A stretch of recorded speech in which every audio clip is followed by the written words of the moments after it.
మొత్తానికి అందరూ అనిందే జరిగింది. డబుల్ ఎలిమినేషన్ అంటూ నాగార్జున స్టేజ్ పైకి వచ్చి రాగానే చెప్పారు. అయితే లియెస్ట్ ఓటింగ్స్ లో ఉన్న అవినాష్ ని బిగ్ బాస్ చాలా పకడ్బందీగా సేవ్ చేస్తూ టాప్ 5 కంటెస్టెంట్ లో ముద్ర వేయించేసింది.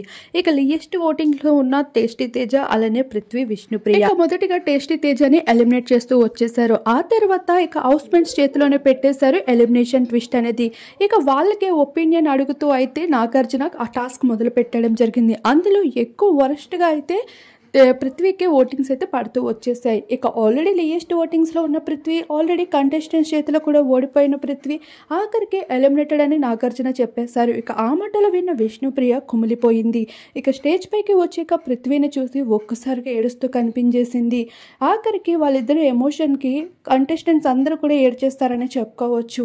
ఇక విష్ణుప్రియ ఎంతలా ప్రేమ పెంచుకుందంటే ఆఖరికి పృథ్వీ సైతం స్టేజ్ పైకి వచ్చాక ఏడవకుండా ఉండలేకపోయాడు. తన ఎమోషన్స్ని కంట్రోల్ చేసుకుంటాడు. ఇలా మొత్తానికి హౌస్ లో ఒక టఫ్ కంటెస్టెంట్ అయిన పృథ్వీరాజ్ ఎలిమినేట్ అయిపోవడం జరిగింది. మరి పృథ్వీ ఎలిమినేషన్ పై మీ అభిప్రాయాన్ని కామెంట్ చేయండి.